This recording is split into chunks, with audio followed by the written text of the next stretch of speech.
Hi guys, what's up? My name is Bharat. So much has happened past 24 hours, and let's get into some of the stories.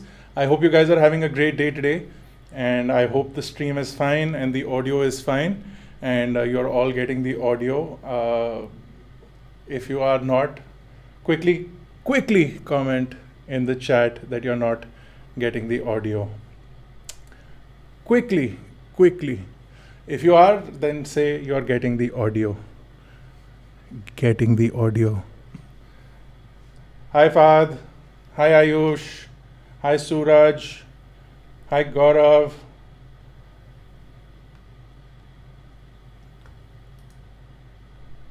Hi Leo. Hi Rishav. Okay, guys, so lots of stories to discuss. Of course, the biggest story just coming in is, of course, the PUBG ban. Now, 118 apps have been basically banned in India, and they're all Chinese origin apps with some sort of relationship with China. And PUBG is amongst one of them. The story on India Times. Earlier it was 47 apps, then it has been changed to a lot more apps, 118 to be precise. This is the press release, the cybercrime division. All of these apps, Camcard for business, InNote, Super Clean, WeChat, all been banned by the Indian government. So you'll see them getting off the Play Store and the iPhone or iOS store completely, and they'll be gone. All of these here: Road of Kings, Sina News, NetEase News, Penguin FM. VPN for TikTok. Really? Yes. There's an app called that? VPN for Oh, TikTok. VPN for TikTok was an app that people were apparently using to use TikTok in India. So that has been banned as well. There's something called Marvel Super War NetEase Games. I've never heard of these, but they've been banned as well. What else? Do we have more? I think that's it. So that's 118 apps here. Mobile, Taobao, all of these apps completely banned. So if you guys are PUBG players, this is basically like what is happening with Fortnite and Apple. So if you still have the app on your phone, you might be able to still use it till they put a VPN sort of ban on it. And up until then, you won't be able to use it. So if you have the connection to the PUBG servers, you'll be able to use it. But if you lose the connection to the PUBG servers, then you won't be able to use it. So that's something that we must completely see what happens. If you are PUBG players, then definitely we had a live stream for PUBG last week, and now it's banned. So I guess that was a good time to have a PUBG live stream. Okay, let's get into the biggest story for PC people, and that is, of course, for us, the NVIDIA RTX 30 or the new Ampere graphics cards. Now, lots of information to digest here, and lots to learn about with these new graphics cards. So first of all, I think the pricing is a little bit confusing for a lot of people, and that is something that I wanted to sort of discuss. So we did push out a tweet yesterday where we'd given out the prices, and a lot of people are like that we've converted the prices. So these are the prices that are officially been given by NVIDIA, and these are the official launch prices for India. So the 3070 has been launched at 51,000 rupees. The 3080 has been launched at 71,000 rupees. And the 3090, which is a replacement for the Titan, has been launched at 1,52,000. Now these are starting prices. OEMs will have their own prices, and 24 gigabyte of GDDR6X. So they're bringing Titan into the mainstream line as far as GeForce is concerned. So that will be interesting to see. But let's talk about. So there's a new Ampere architecture with these graphics cards. So that is definitely something to look at. Now these chips are made by Samsung or in collaboration with Samsung. So they have a new 8 nanometer technology. And so the Ampere sort of process allows for 28 billion transistors on this new chip. And that is absolutely fantastic. It's just going to propel the performance. And if you're just believing what the company is saying, NVIDIA in their live stream yesterday showed off that the 3070 outperforms the 2080 Ti with respect to some of the performance upgrades. So if you load up this, so if you look at this, you can see that the 2080 Ti was earlier priced at somewhere around the $1,500 price. Now the 3070 performs better than that with respect to performance, and then the price is only $500. So a lot of people are like, it's $500 in the US. How did it become 51,000 when it came to India? First of all, I wanted to discuss the price. So $500 in the US when it comes to India. First of all, the $500 price is before taxes, and that is the recommended price by NVIDIA. And then any brand like MSI, EVGA, Asus, whoever makes the graphics cards can have a different price for their graphics cards. So, by the way, Anand is also here, in case you guys hadn't noticed. And Anand, you didn't even say hi. Hello. So, so EVGA, NVIDIA, all of these people can have their own pricing. Yes. And then more importantly, the $500 price is before taxes, and the government in India is, for computer parts, adding as much as 40% custom duty, GST, all of that. So when it comes here, it's approximately 47, 48,000, and then they have to figure out distribution in India, and then there's supply chain and all of that. So the price is 51,000. It's because of custom duties and taxes that the company will pay. They can obviously subsidize it. They can obviously subsidize it to make it better available to customers. And I think the 3070 price will come down eventually. Initially, the price will be high, but I think it will come down. What is surprising to me is that the 20 series, the 2060, 2070, 2080, the 2080 Ti has been out of stock for quite a while. Yes. And we haven't seen any price drops for that. Even the announcement has happened. I was speaking to some vendors and they're saying that prices or any kind of price drops have not been announced. So maybe after the 17th or 18th, when the cards start becoming available or start selling, they might start reducing the price. Or they're hoping that because of Indian delays, I think the cards will come into India quite late. So because of those delays, people will still continue buying the previous gen cards. If you bought a 2080 Ti, I feel bad for you recently if you bought it, because the performance jumps that you're getting, $500. So you're basically paying for something like a 2070 and getting 2080 Ti performance levels, which is absolutely fantastic. Now, there's a lot that they've also announced on the side. So there is the Reflex, NVIDIA Reflex, that improves the response time. Now, provided that your displays have that capability, you can see that. And there's also these new monitors that NVIDIA has announced, and I think we have a video for that here as well. So the new monitors have new NVIDIA G-Sync, and they have a 360 hertz IPS panel.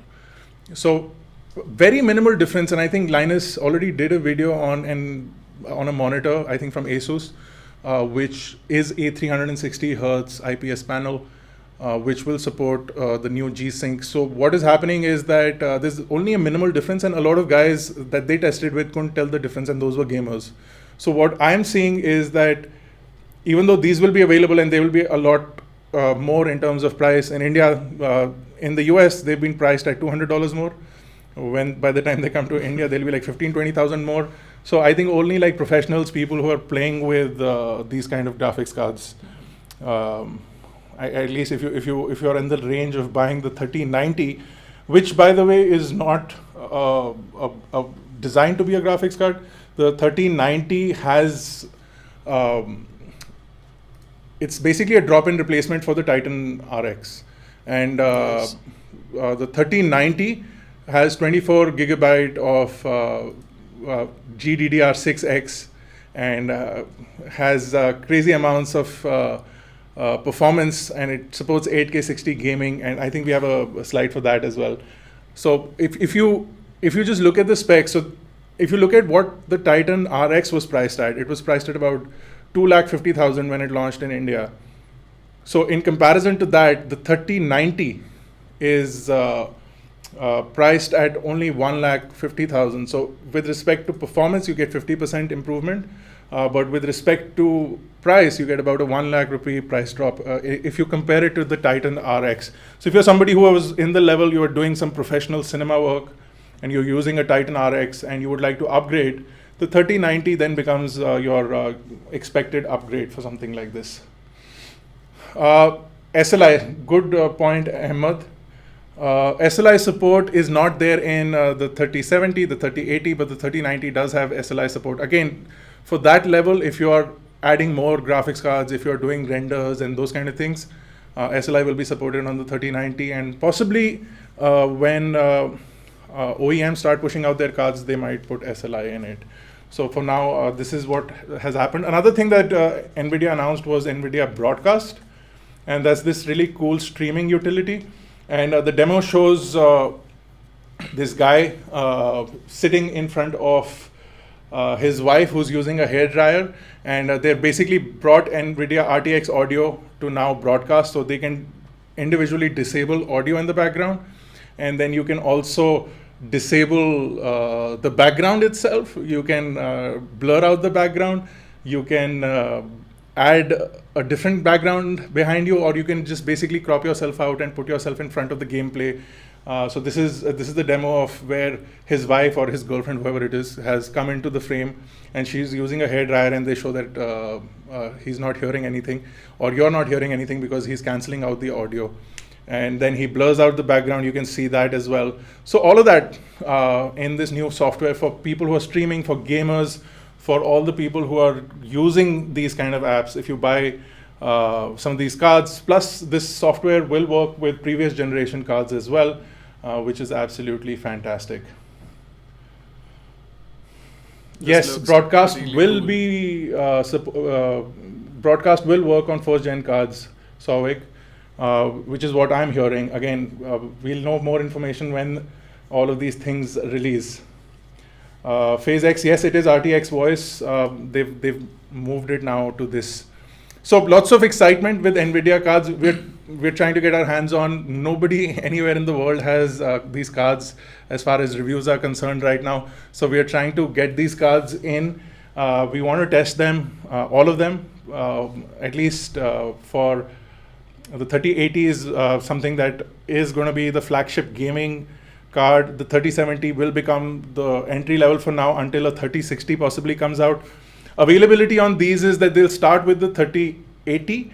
The 3070 will be available in October. The 3090 will be available in late September. So mid-September is when we'll start to see 3080 in India as well. So that I want to see how many people are interested in buying a new GPU and of that caliber. If you guys are, let us know in the comment section below.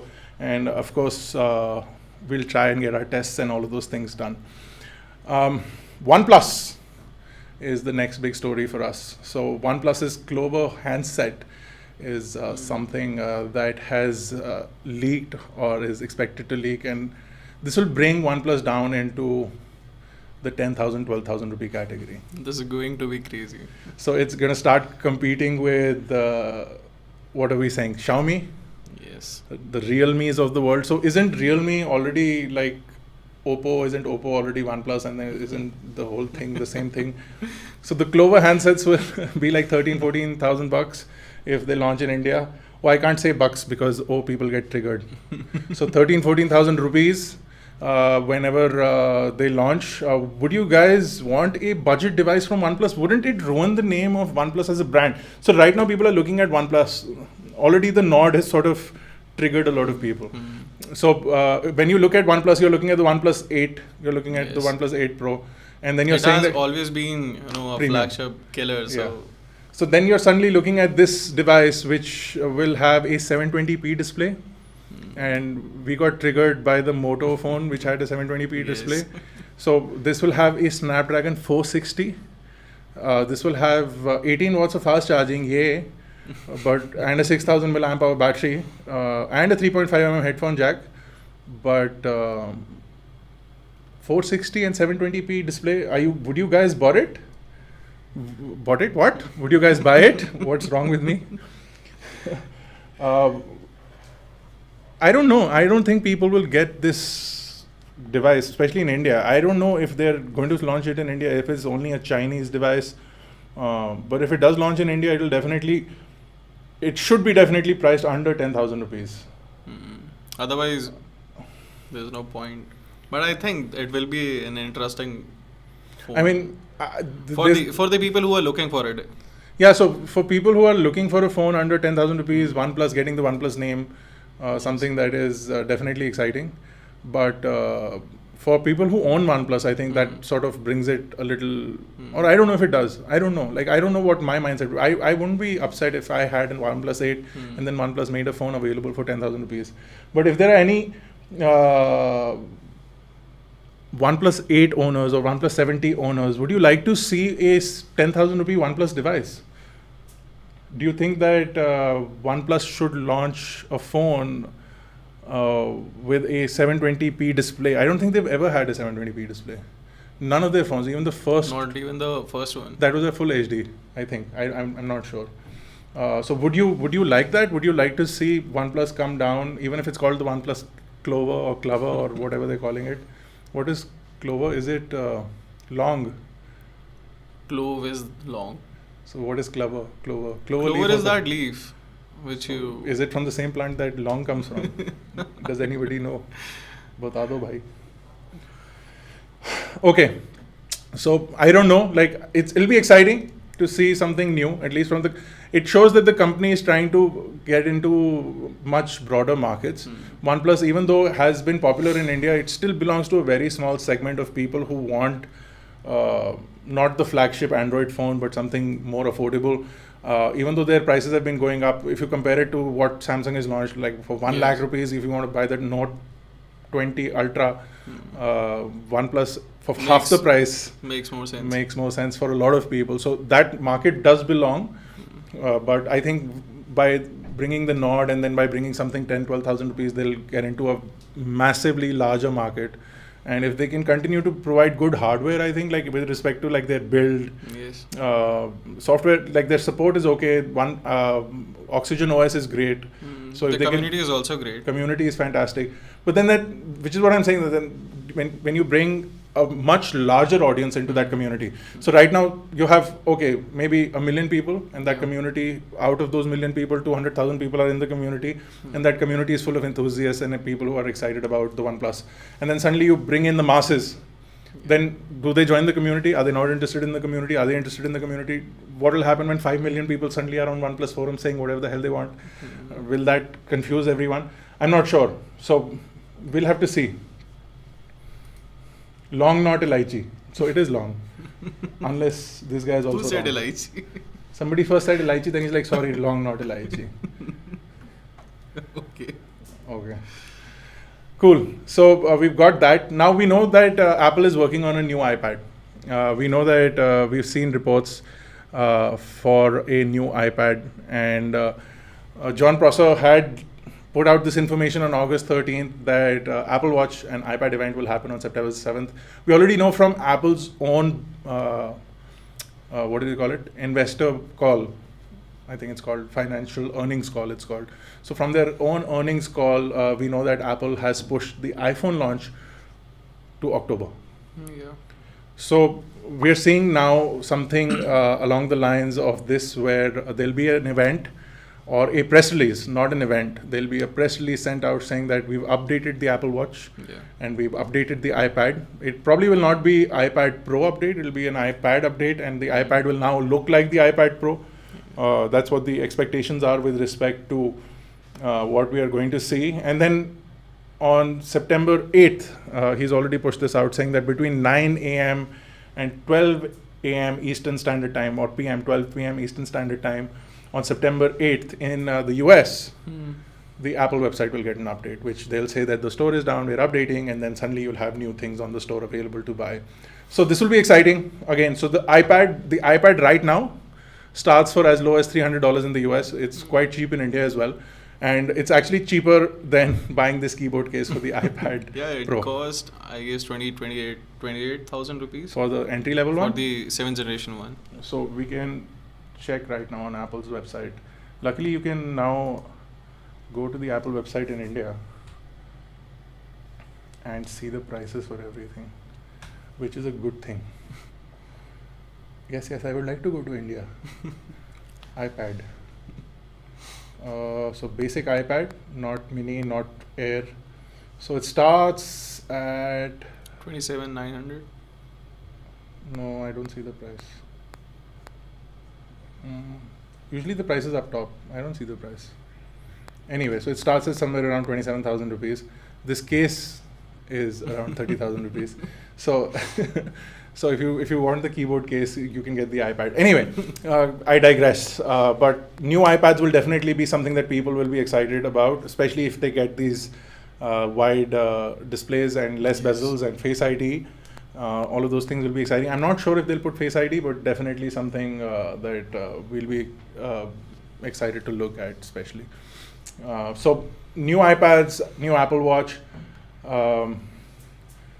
Unmesh is asking, should I buy an iPad Pro now?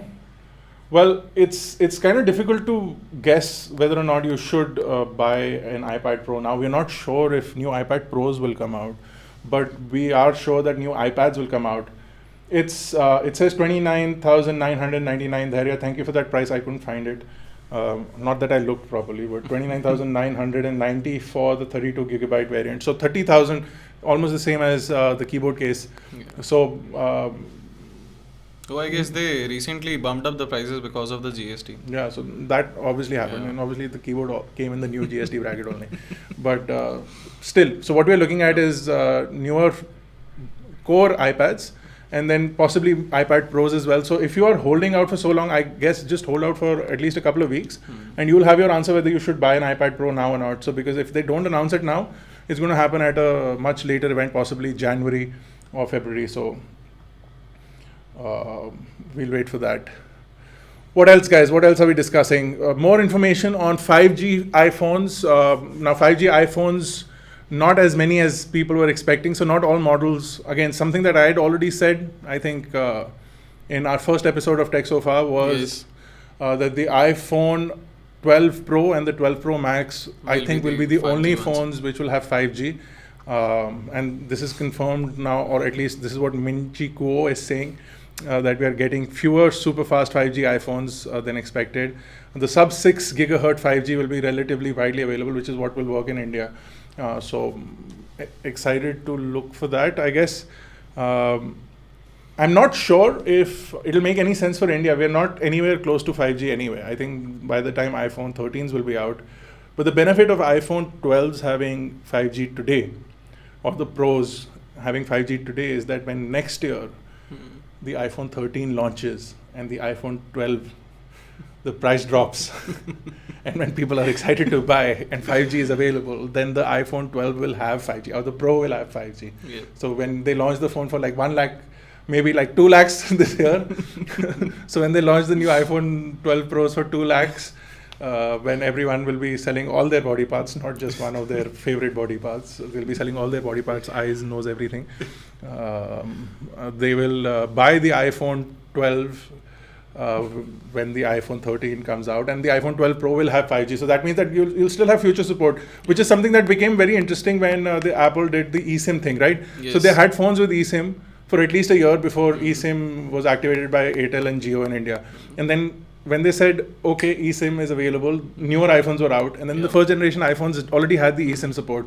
Yeah. The Apple Watches already had the eSIM support. So I think I had the Apple Watch for almost a generation before the new Apple Watches got the eSIM support. So all of that then starts to become supported. So if you own something, That already supports that. yeah.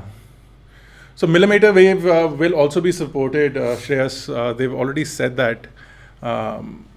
Lower growth, reduced millimeter 5G orders, but because 5G markets are more penetrated where millimeter wave is not being used. So what you're seeing is more millimeter wave or lesser orders for millimeter, because they don't expect to sell as many iPhone 12 Pros in a market like India as they do in markets like the US or UK, where millimeter is not going to be very effective. If Clover is under 15,000, then good market. Good market? Nice. One guy is asking OnePlus 8 versus ROG 3. Aman, it's quite an interesting thing. Like OnePlus 8, if you're looking at the Pro versus the ROG 3, if you're looking at OnePlus 8 versus the ROG 3, ROG 3 has a 144 hertz display. A lot of people have that black crush issue with the Asus ROG 3. We didn't get any of that. If people did, I couldn't replicate it in any way. Just the display, if you're gaming, I think it has cooling features. The fact that you can attach things, the fact that it has 2 USB-C ports, the fact that the speakers are great. If you don't care about the design as per se, I think it has everything that you could ask for from a smartphone, and certain things above the OnePlus 8 as well. I think definitely, if I was picking, those slight bezels also, are helpful when you are playing games. Yeah, if you're playing games, then definitely the ROG 3 comes, and the triggers, of course. Yes. Now that you can split them into 2 different triggers. Okay. More Apple news from Apple Insider.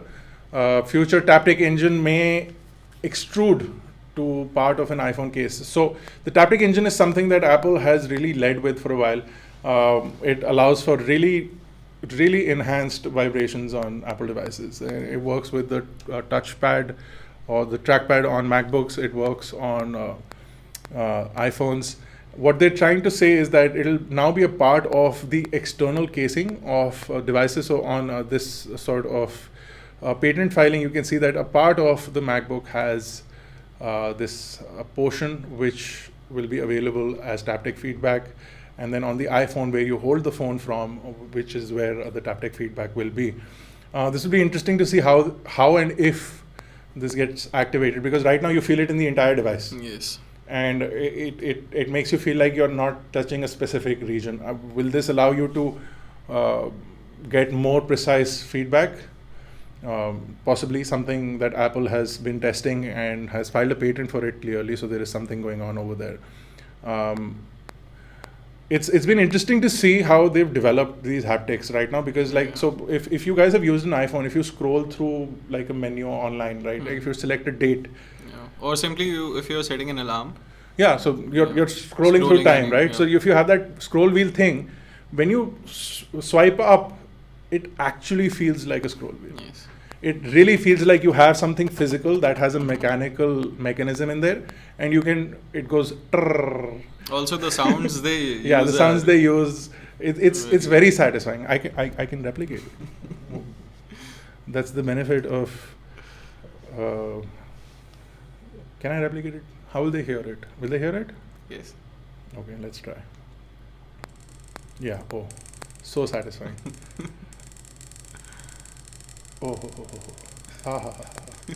But you guys get the idea. So it not only the sounds, the haptic feedback that you get from the device is very lifelike. It makes interactions, especially if you're online and you suddenly open up this website which has a calendar entry for something, or you're just putting in your date of birth, right? And you're not expecting it. So many times you're not expecting it, and then you just do this like flick of your finger, and then everything suddenly feels like you're actually moving a little wheel. And so this might improve that. Like the whole concept is that this Taptic Engine will improve that considerably if they bring it to the exterior of the case instead of it being on the inside of the case. Right now it sits just below where your thumb is on the bottom bar.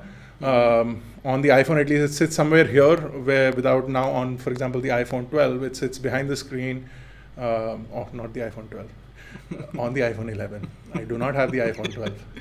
On the iPhone 11, it sits behind the screen, which is all glass, and it sits behind the home button on, say, the iPhone SE. But it's quite interesting to see something like this happen. Now, there is more news.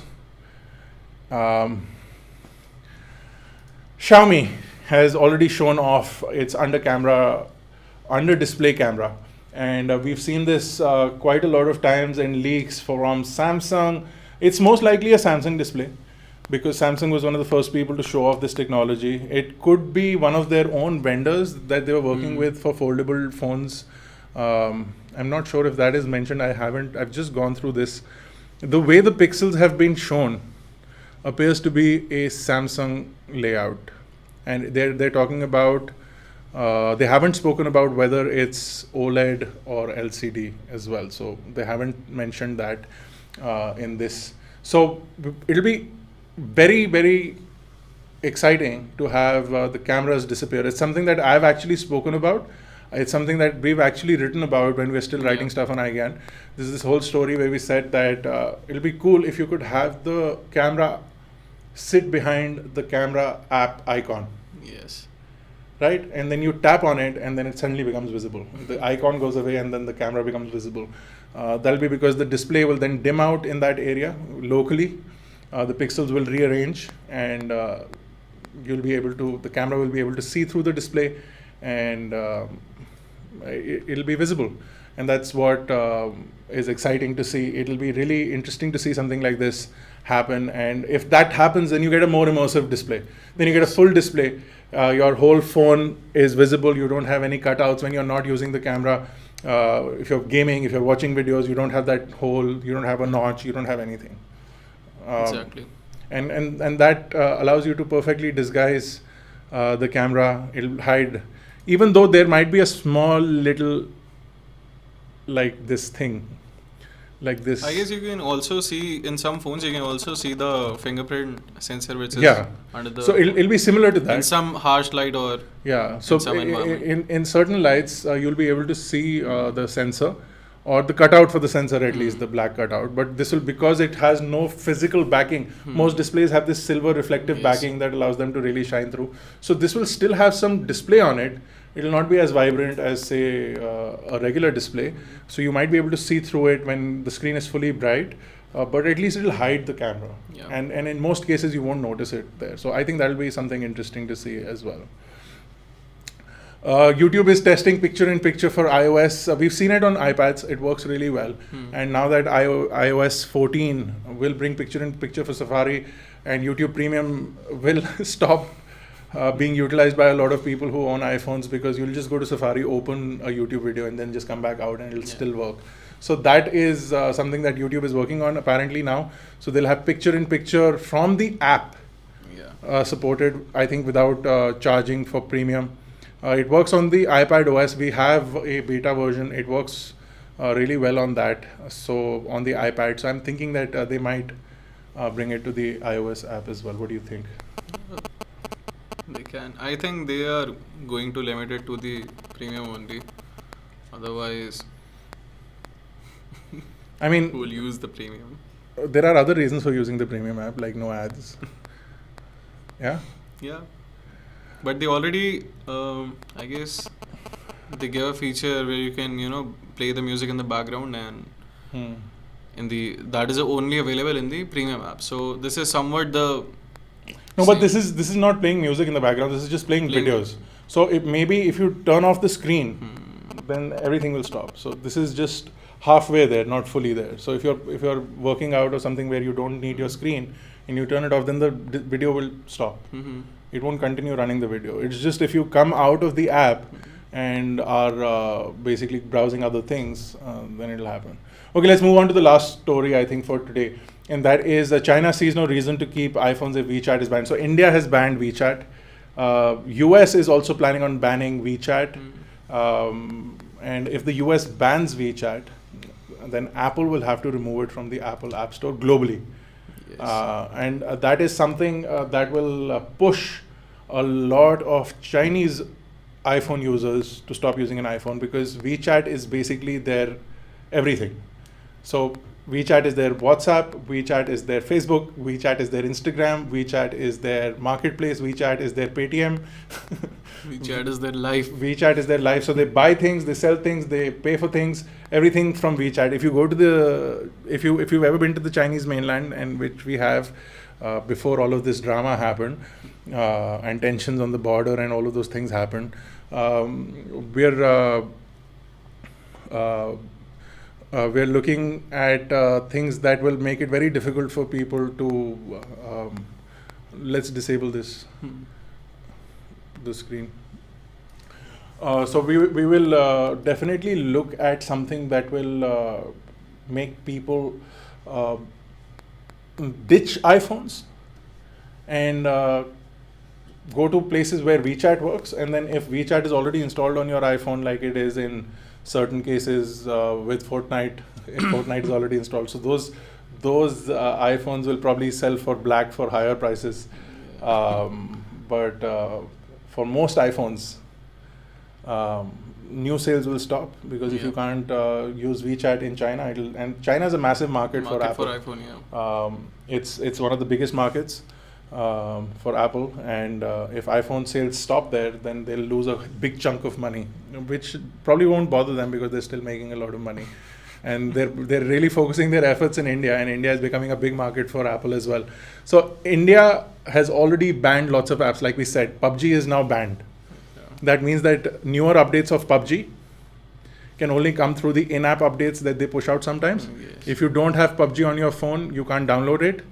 I think they'll disconnect the servers as well. So if you're not out there playing PUBG, if it's already been disconnected, I'm not sure. I haven't tried. Should we try loading PUBG? Yeah. Should we try on the iPad? Let's try on the iPad. So it's put me in. It's saying loading. So for now, it seems to be working. If I quit fully and I open the app again, will it load? Let's try. Is it loading?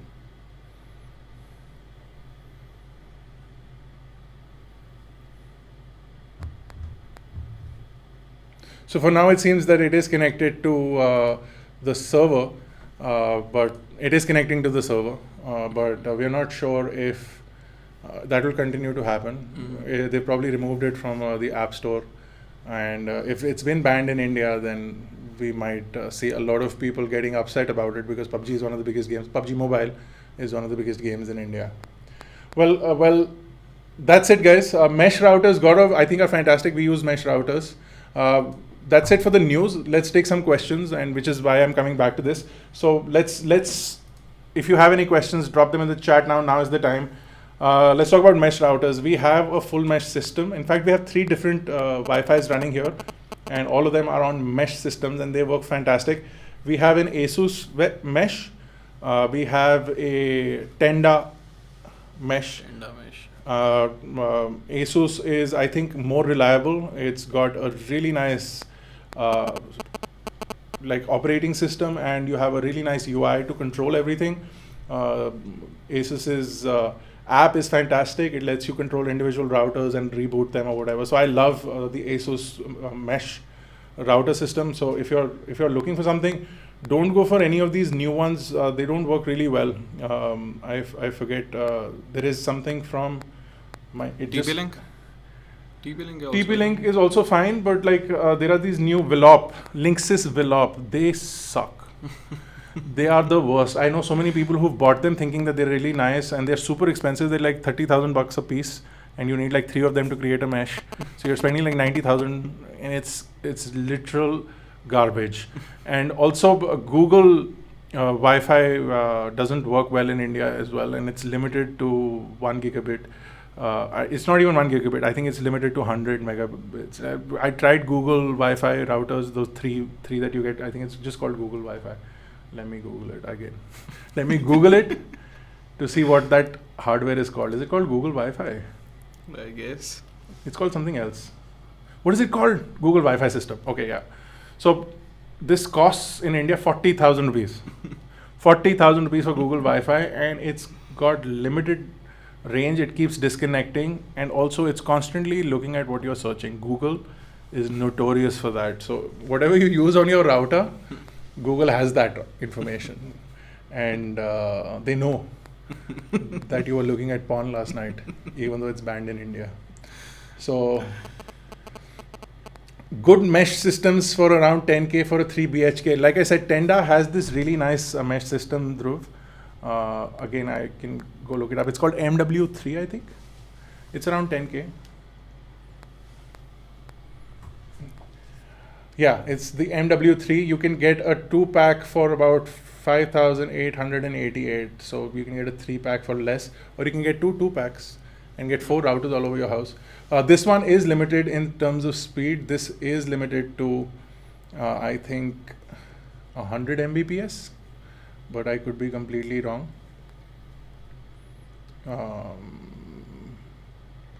No, it is 1167 Mbps dual band Wi-Fi mesh system. So you're sorted.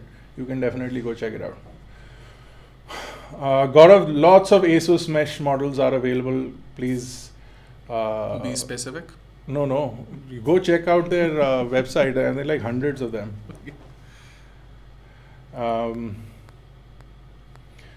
3700X with 3070 new GPU is good to go. We'll be testing out the new RTX GPUs, and we'll let you know if they are good to go. We'll probably get them before they become available, hopefully.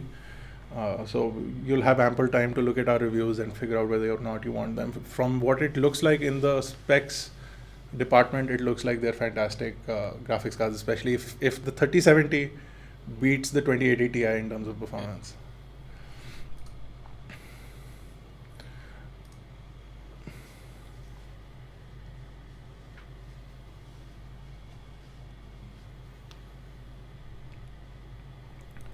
Okay, guys, I think that's it. Thank you for tuning in. Thank you for watching. This was a quick live stream that I wanted to do. I had an exciting experience today with the doctor. I think I'll share that before. It's a story that I'll leave you guys with. So for the past month or so, I had this very minute hissing sound in my ear. And initially I thought it's nothing, and it's been there for a month. So I got a little worried. I've been avoiding doctors in hospitals. So I thought I'll go to the doctor. We found an ENT, was recommended by my family full of doctors. Spoke to people and recommended an ENT. So I traveled to the ENT quite far in Delhi, went there. They followed all sanitization protocol. Okay. And it was interesting to see. And then they let me in to their clinic, which was also nice. Then I sat there for about 15 minutes, and then I went to see the doctor. So the doctor looked at me once, okay, for like half a second, and he looked inside my ear, and then he said, "Ears look fine. Let's get an audiometry test." So we went for the audiometry test, and then I was made to sit inside a booth, which was a pretty poorly designed booth for an audiometry test, but it worked. So they made me sit inside a booth. I wore headphones, and they gave me a clicker. Okay, so and then they play some frequencies in the headphones, and then you have to press the clicker every time you hear the frequency. So I was pressing the clicker, click, click, click, To click, confirm click, it. to confirm that I can hear stuff. So did that, and it was fine. Like the report came, hearing is normal. I can hear everything. There's just an extra thing that I can hear that I don't want to hear. So then they said, okay, let's match what you're hearing. We'll play some frequencies, and whatever is the closest to what you're hearing, then let us know. So we did that, and then they found something. It's like 8 kilohertz, 48 decibels, some stuff that they said. I said, okay. So then we went to the doctor. Doctor said, how bad is it? I said, it's not that bad. It's this thing. So he said, okay, let's fix it. And then he gave me medication. He wrote down some medication, gave me a prescription. And then on the way out, the outside guys were like, oh, you can get the medication right here. I was like, okay, cool, very cool. So I bought the medication. So funnily enough, so 2,500 rupees, 2,500 rupees for consultation, 1,800 rupees for the audio test, and then 1,660 rupees for the medication. I was like, okay, maybe it's some specific medication. I didn't even look at it. I didn't research it. On the way back, I'm sitting in my car, not driving. I was being driven. So I'm sitting in the back seat and I'm looking at my phone. I was like, okay, let me see what this medication does. So I look at this medication and I'm seeing something cognitive, something. And then I'm like, I call my brother, who's a doctor, certified surgeon, done his MBBS, completed. I don't know what all level he's reached at because I'm not very friendly with terms, but he's a surgeon now. So I spoke to him and he's like, okay, it sounds very strange. He says, send me the prescription. And then I send him the prescription. And funnily, the prescription goes to him, and then 3 seconds later he calls me frantically and says, do not Mission abort. do not consume these pills. And I'm like, why? This is the doctor you recommended. I went to him. He's saying eat the pills. I want to fix this stupid noise in my ear. Let's fix it. So he says, do not eat these pills, because why? because one of the medication that he's recommended is something that we give to 70-year-olds who are suffering from stroke. You do not have that problem. So I do not have a stroke issue.